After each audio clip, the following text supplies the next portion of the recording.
Assalamualaikum warahmatullahi wabarakatuh. Sahabat jelajah sejarah Datu, jika sahabat jasad mengikuti terus-menerus penjelajahan kami, rentetan kejadian demi kejadian atau alur cerita, di mana kami memulai dari Teluk Raja Bagalung, kemudian kami diarahkan ke komplek pemakaman Sultan Suryansyah. Ternyata kami mendengar langsung dari ucapan narasumbernya, bahwa kisah ini banyak macamnya atau banyak macam versinya, dan dari sinilah kami sangat tertarik untuk mengetahui versi-versi lainnya dari berbagai sudut pandang. Setelah kami melakukan penjelajahan dari Teluk Raja Bagalung dan komplek pemakaman Sultan Suryansyah, di episode berikutnya kami melakukan penjelajahan dan meminta keterangan dari versi Pahuluan atau versi Nagara Daha. Dari keterangan narasumber inilah yang sangat mengejutkan, bagaimana beliau menceritakan dengan detail dan berpikir dengan logika, dan beliau menepis bahwa pemberitaan yang selama ini tidak benar dan terlalu mengada-ngada. Sahabat jelajah sejarah Datu, di episode berikutnya kami mencoba mengkonfirmasi kepada pihak Pagustian untuk kami mintai keterangan di episode versi Pagustian, tetapi apa yang terjadi, pihak Pagustian tidak bersedia. Setelah meminta keterangan dari pihak Pagustian batal, kami melanjutkan penjelajahan dan meminta keterangan ke daerah Anjir, yaitu ke Desa Patimuhur. Tidak hanya itu, kami mencoba terus menggali lebih dalam lagi tentang kisah sejarah yang ada di Banua kita Kalimantan ini. Kami mencoba mengkonfirmasi kepada salah satu dosen sejarah di Universitas Lambung Mangkurat, tetapi tahukah sahabat, beliau juga tidak bersedia dengan alasan tertentu. Kami memaklumi apapun itu hak mereka masing-masing. Kami berharap dan kami masih menunggu siapa saja mau memberikan keterangan boleh hubungi nomor admin kami. Sahabat jelajah sejarah Datu, di episode Garunuman kali ini, kami mencoba membedah kasus alih kekuasaan, Pangeran Samudera dan wasiat dari Maharaja Sukarama. Tahukah sahabat kasus ini merupakan riwayat yang tersembunyi? Di postingan kali ini, kita bakal ngomongin dan diskusi soal salah satu momen paling kontroversial dalam sejarah kita di Banua, yaitu pergantian kekuasaan ke Pangeran Samudera, yang katanya sih berdasarkan wasiat dari Maharaja Sukarama, Raja Daha kedua. Dari sudut ini terlahirlah pandangan bahwa Kerajaan Banjar adalah kelanjutan dari Kerajaan Nagara Daha. Tapi tunggu dulu, jangan buru-buru anggap itu cerita yang sudah pasti benar. Sejarah yang sering kita dengarkan ngomongnya begini, Maharaja Sukarama memberi wasiat kepada anak-anaknya, kelak yang menggantikan tahta adalah cucunya, Pangeran Samudera. Sesimpel itukah? Tapi, ada yang janggal kalau kita telusuri lebih dalam. Di sisi lain, ada beberapa anak kandung Maharaja Sukarama yang juga punya klaim sah untuk menggantikan tahta. Jadi, kalau cuma ngomong soal wasiat, kita bisa bertanya, kok bisa sih tiba-tiba Pangeran Samudera yang muncul sebagai penguasa? Ada cerita yang hilang di balik narasi itu. Dari segi politik, peralihan kekuasaan itu bisa jadi lebih kompleks daripada yang kita bayangkan. Bisa jadi, wasiat itu cuma alat untuk melegitimasi kekuasaan Pangeran Samudera, yang pada kenyataannya, mungkin terlibat dalam pertarungan elit antar bangsawan Daha, atau ada intrik dan campur tangan kerajaan lain yang memiliki kepentingan tertentu, seperti Kerajaan Demak misalnya. Gimana sih sebenarnya dinamika kekuasaan ini? Kenapa kita harus tahu lebih banyak dari sekadar cerita heroik tentang wasiat? Yuk, kita dalami bareng dan berdiskusi dengan santun. Tuliskan pendapat kalian di komentar, terserah dengan bahasa Indonesia maupun bahasa Banjar. Ada raja-raja lain lah. Kalau kita memandang dari segi-segi raja-raja lain, kan raja pertama ada Jua di Margasari sana. Begitu Kamuntai ke Nagara Daha hanya ke sini. Nah, jadi 4 perjalanan lah, tapi di sini nang memeluk agama Islam. Kalau untuk raja-raja di Margasari, Empu Jatmika rajanya. Nah, jadi Empu Jatmika itu melahirkan Empu Mandastana dengan Lambung Mangkurat. Setelah itu Empu Jatmika sudah agak meninggal, dipindahkan ke Amuntai, itu dipimpin oleh Empu Lambung Mangkurat. Empu Lambung Mangkurat ini sudah agak tua, terpaksa beliau mencari penggantinya. Karena sini kada ada si anak lalakian, mencari penggantinya dipinta dari anak kerajaan Majapahit, yaitu yang bernama Suryanata. Jadi Suryanata dibawa ke sini, dikawinkan adalah salah seorang putri dari kita di sini di Kalimantan, yaitu Galuh, Putri Junjung Buih.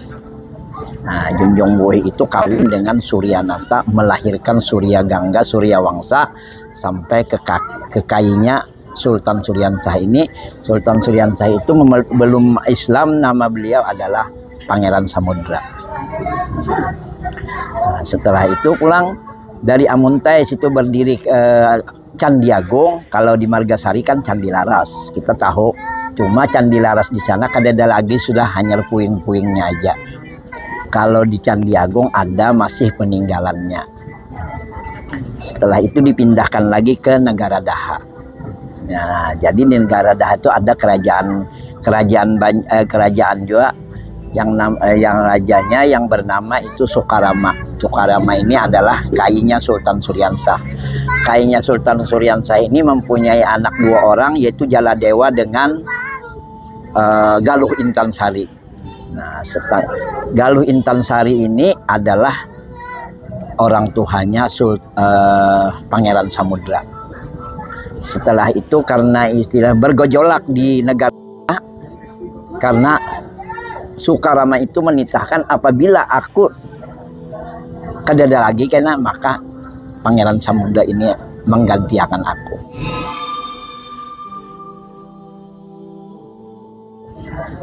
Setelah itu bergejolak di kerajaan Negara Daha, karena di Negara Daha itu ada juga anak Sidin, yaitu bini lain lah, yaitu Pangeran Tumenggung dengan Mangkubumi. Nah, itu nang hendak membunuh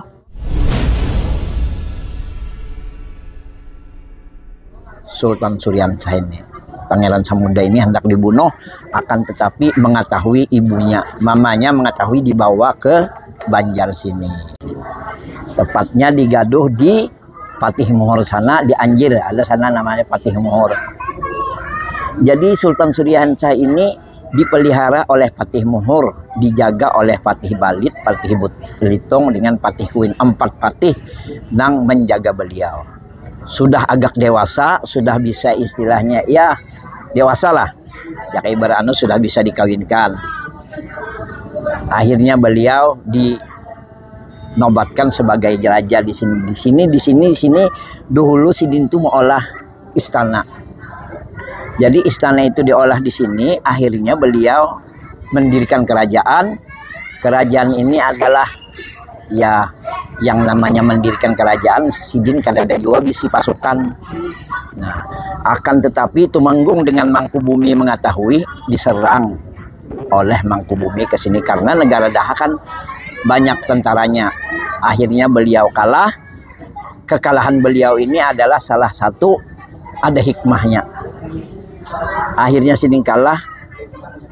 Sidin terpaksa mengungsi ke daerah mencari Juliet Sidin, yaitu Kerajaan Majapahit. Akan tetapi Kerajaan Majapahit di abad ke-11 kada ada lagi sudah. Sedangkan Sidin ke Jawa itu adalah abad ke-15. Jadi sudah beberapa tahun, sudah 300 tahun lebih adanya. Ketemu kerajaan Islam pertama yaitu di Jawa, Kerajaan Demak. Nah, jadi Sidin bertamu lawan Kerajaan Demak, akhirnya beliau di situ mengabdikan diri lah. Nangarannya di kerajaan orang terpaksa apa jalur orangai. Akhirnya Sidin kada serta merta juga memeluk agama Islam, pasti belajar dulu. Belajar hukum-hukum Islam, apa nang istilahnya ya dilajarkan orang di Demak situ, Sidin mudah menyerap. Akhirnya sudah matang Sidin memeluk agama Islam, sudah kembali ke sini dengan catatan orang Demak membantu untuk merebut kerajaan kembali di sini. Akhirnya beliau membawa pasukan juga. Nah, membawa pasukan juga dari Demak, konon kabarnya entah 300 atau 3000, kita kada tahu lah. Cuma yang jelas dulu ceritanya membawa pasukan ke sini untuk merebut kerajaan di sini. Akhirnya kerajaan di sini dapat direbut oleh Sidin, dibantu oleh salah seorang ulama besar yaitu dari Demak, yaitu Hatib Dayyan.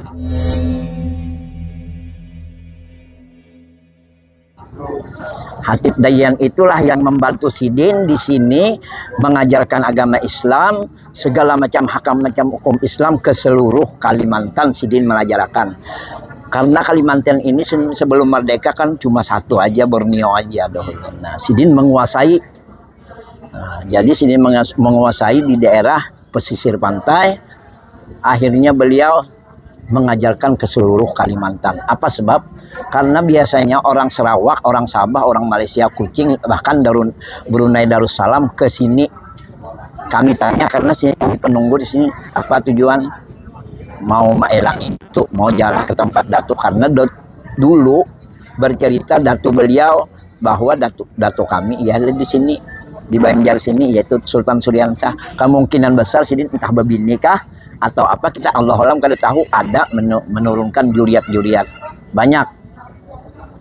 Akhirnya beliau ini selama tahun 1526 mengajarkan sampai 1546. Beliau mengajarkan selama 20 tahun, tidak ada lain tidak bukan menggodok agama Islam wara. Karena sidin raja. Akhirnya beliau 20 tahun mengajarkan agama Islam, meninggal sidin pada tahun 1546.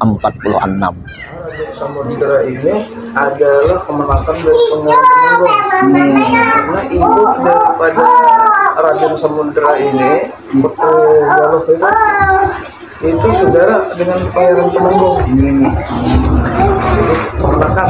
Jadi pengaran nama khusus ini itu adalah kalau menurut versi kita di Penurunan ini, nama sebenarnya dari Raden Samudera itu Andin Samidri. siapa tadi? Andin Samidri. Andin Samidri. Iya. Oh iya. Dari nyata itu Raden Samidri lah gitu. siapa? Yang ngarang asli beliau. Masih beliau kan? Ngarang asli beliau dari sejak dilahirkan. Oh iya. Setelah Pangeran Maharaja Soekarno meninggal, tahta kan artinya diteruskan oleh Raden Paksa alias Soekarno pun bergerak Pangeran Mangkubumi. Karena beliau putra mahkota Mangkubumi. Nah, di zaman beliau itulah artinya Andin Samudera ini ditugaskan untuk menjadi pengurus bandar di Marabahan. Jadi disuruh oleh Alhamdulillah Diutus untuk mengelola bandar Marabahan itu bagi pejabat kepala besar bandar lah. berarti kan di Jakarta itu ada malah halus sih gimana ya dia apa dia menurut saya dilarang apa Dilarang di sungai. Riwayat versi kita itu kan nggak ada itu. Nggak ada masalah apa dibuang atau diusir, raja apa pangeran terbuang, nggak ada. Kalau versi kita kan beliau memang diutus sebagai kepala sabandar di Muarabahan yang sekarang menjadi Marabahan kan. Nah, beliau diutus tadi sudah ke sana itu tahun kira-kira itu tahunnya adalah apa? antara 1520-an juga. Artinya di masa Pangeran Mangkubumi itu kan dari rasanya ya dari 1500-1520. Nah, dari 1520 sampai 1526 itu kan tahta dipegang Pangeran Temenggung. Artinya setelah Maharaja Soekarno ini ada dua raja. Sebelum artinya terjadinya kudeta tadi, perang dengan Raden Samidri tadi. Nah, masalah kenapa beliau kemudian menyerang atau memberontak kudeta terhadap kerajaan Daha kan artinya yang lebih tahu ya beliau sendiri. Tapi kalau dari versi kita itu erat hubungannya dengan negara Daha waktu itu kan kerjasama dengan Portugis. Artinya kerjasama dalam bidang perdagangan. Nah, perdagangan lada sahang. Luar biasa waktu itu. Nah, mungkin ini menurut analisa kita, disinilah kemudian para aliansi kesultanan seperti Demak yang di Pulau Jawa itu kan kebetulan waktu itu terjadi perang nih, perlawanan dengan Portugis yang berpusat di Melaka sana. Nah, mungkin kebijakan daripada kerajaan Daha yang kerjasama dengan Portugis ini kan artinya tidak disukai. karena tidak disukai tadi kan, jadi bagaimana artinya supaya Daha ini dipaksa atau bagaimana kan artinya supaya mau tunduk kepada kemauan itu. Nah disinilah menurut kami bahwa Andin Samudra atau Raden Samudra ini dimanfaatkan untuk menyerang negeri leluhurnya sendiri karena faktor itu tadi. Jadi kalau masalah bahwa Raden Samudra itu salah satu perjanjiannya adalah Islam kalau menang, itu nggak ada di riwayat kita, nggak ada. Yang sebenarnya ada masalah faktor politik dan ekonomi aja. Itu sebenarnya para partai ini kan yang mungkin lah yang mempengaruhi, yang membuat Raden Samudra ini terpengaruh. Dan gitu. Apalagi didukung dari orang dalam negara Daha sendiri. Nah, ini menarik ya kayak ibarat sosok. Nah, jadi kalau sepengetahuan Fir itu siapa beliau nih? Begini, nah ini kan Perdana Menteri lah di kerajaan negara Daha. Nah, tetapi ketika Banjar berdiri, Perdana Menteri malah juga nah ini. Jadi ini dua kaki orang ini. Ya lah.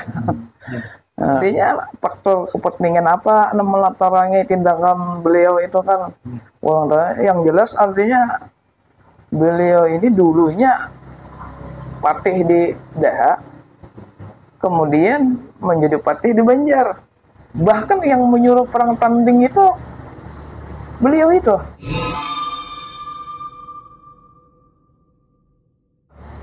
Perang Sejokong aja orang Daha itu. Untung artinya terjadi perdamaian itu kan karena peranan dari Sunan Sarabut yang datang dari Pulau Jawa. Sunan Sarabut ini kan anak dari Raden Sakar Sungsang, raja pertama negara Daha. Nah, beliau itu yang memediasi. Artinya gini, Masjid Queen itu sudah didirikan di zaman kerajaan Daha oleh para pengislam pendakwah. Ada beberapa masjid yang didirikan hampir bersamaan itu. Satu, Masjid Keramat Pelajau. Yang kedua, yaitu Masjid Sultan Suryansah tadi, Masjid Queen. Nah, yang ketiga bahkan Masjid Jami Negara itu, yang sekarang menjadi Masjid Jami Ibrahim itu. Ada gini, di kerajaan negara Daha, di pedalamannya udah dibangun masjid. Masa di ibu kotanya nggak ada? Nah, ya kan gitu aja, adanya kita apologinya itu. Nah, cuman yang sudah diteliti secara balai arkeologi itu kan Masjid Keramat Pelajau. Kalau Masjid Jami Negara itu belum. Cuman kita berkeyakinan bahwa itu hampir bersamaan aja masa dibangunnya, masa didirikannya itu. Nah, jadi begini, orang kan versi yang lain kan kadang artinya memadahalkan Pangeran Temenggung Jahat, antagonis, perebut tahta, bahkan nantinya hendak membunuh Kemanakan. Sekarang artinya kita bicara sebagai keturunan Pangeran Temenggung bahwa cerita itu kita tidak benar. Bahkan artinya sejarah itu diulah, sejarah itu artinya dibikin. Kenapa? Karena sejarah itu ditulis oleh pemenang. Jadi karena dia merasa menang, terserahnya ya mau sejarah untuk melegitimasi kerajaan ini bahwa kerajaan kami ini benar karena berdasarkan wasiat dari Maharaja Soekarno jadinya. Yang anehnya kan gini, kenapa penuntutnya di zaman Pangeran Temenggung? Kalaupun benar bahwa beliau Maharaja Soekarno itu berwasiat bahwa setelah ini jadi raja adalah Raden Samudra, nuntutnya kenapa baru setelah dua raja kemudian? Kenapa tidak di zaman nanti Pangeran Maharaja itu meninggal dituntut? Baru setelah 2 raja baru ada timbul itu. Jadi kami berkeyakinan bahwa masalah sholat wasiat itu diada-ada aja.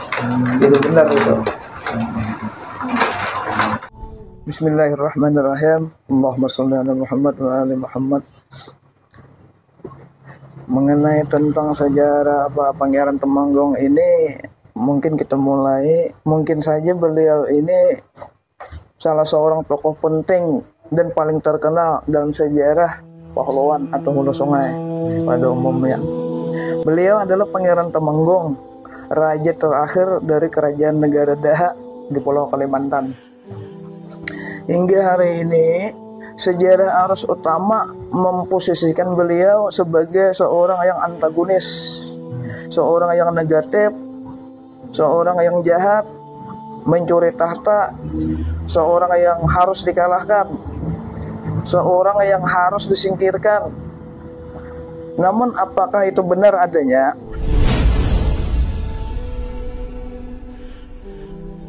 Kejahatan apa yang beliau lakukan sehingga beliau diposisikan seperti itu? Tidak ada satupun bukti yang menyatakan bahwa beliau adalah seorang yang jahat.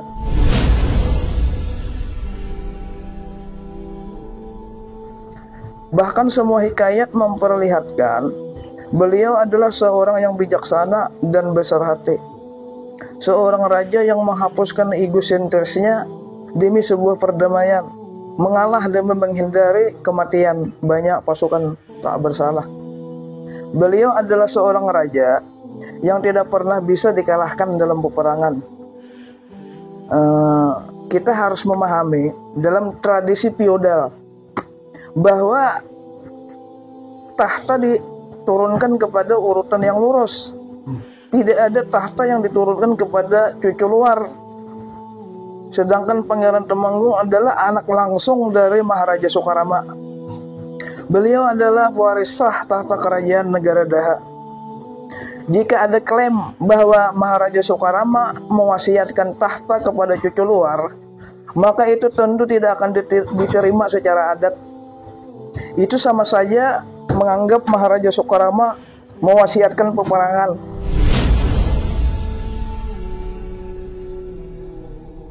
Sesuatu yang tidak logis dalam kacamata politik bagi sebuah kerajaan besar seperti kerajaan negara Daha.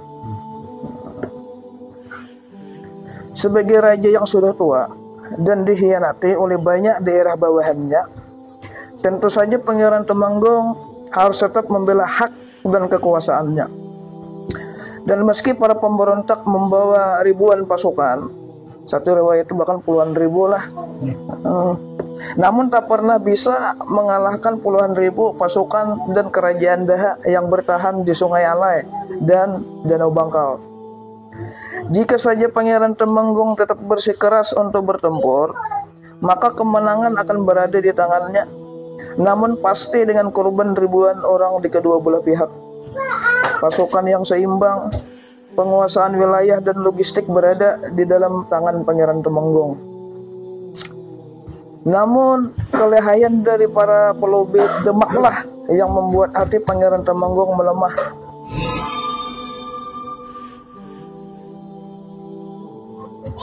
Kita harus mengingat bahwa leluhur Pangeran Temanggung yang bernama Raden Sekar Sungsang, pengislam dan pendiri Daha itu sendiri, merupakan masih kerabat dari para wali songo pengislam di Pulau Jawa dan Sultan Demak.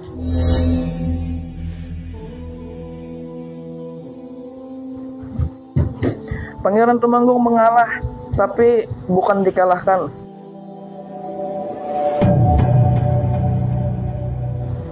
Gencatan senjata disetujui. Beliau tetap bertahta di wilayah kekuasaan beliau, yaitu di seluruh wilayah Alai, yaitu seluruh sungai-sungai yang bermuara di Danau Bangkal, daerah yang hari ini masuk ke dalam wilayah Kabupaten Hulu Sungai Selatan dan Kabupaten Hulu Sungai Tengah. Wilayah ini kemudian diperintah oleh para keturunan Pangeran Temanggung dengan gelar Raden. Gelar Raden kemudian lebih dikenal dengan sebutan Andin.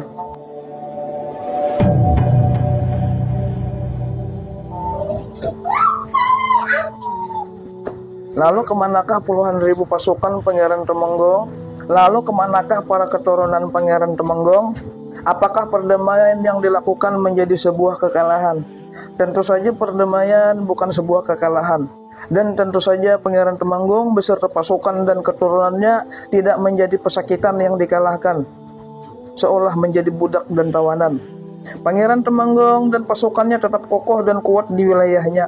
Itu terbukti dengan keturunan yang tetap ada hingga hari ini, dengan gelar-gelar bangsawan seperti Raden, Andin, Rama, Anang, Galoh, Diang. Apa agama dari Pangeran Temenggung? Jika kita runut bahwa Raden Sekar Sungsang merupakan kerabat dari para wali songo pengislam di Pulau Jawa, maka kami berkesimpulan yakin bahwa beliau adalah beragama Islam.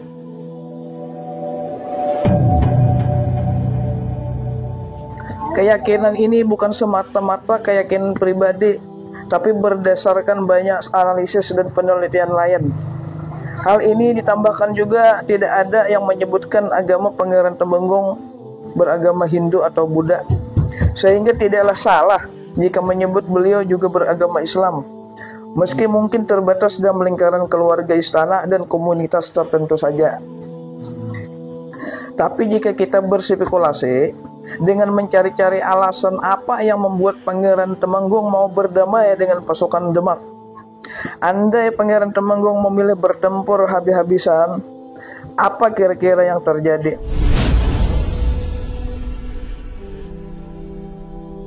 Kami kira pelubi Demak akan sekuat tenaga menghindari itu, apalagi bertempur di danau rawa-rawa besar di Muara Alai, di mana tidak ada daratan yang bisa diinjak, akan sama dengan pertempuran habis-habisan.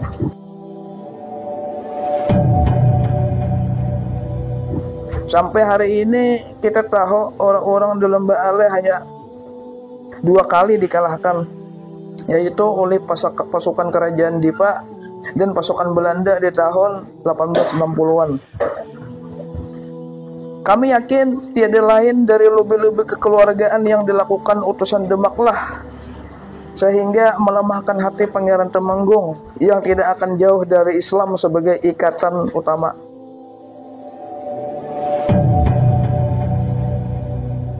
Dari sanalah kami percaya bahwa Pangeran Temenggung adalah seorang bijaksana, besar hati, dan lemah lembut. Kita harus berterima kasih kepada Pangeran Temenggung yang telah dengan besar hati berdamai, yang mana dengan itu kemudian Islam mulai menyebar kuat dengan datangnya para pengislam Demak. Dengan dedikasi penyebaran dan penguasaan Islamisasi ke seluruh wilayah bekas kerajaan negara Daha di Pulau Kalimantan. Kami sebagai seorang keturunan Andin, keturunan dari Pangeran Temenggung dan pengislam dari Demak, menyerukan kepada seluruh keturunan Pangeran Temenggung agar mendoakan beliau.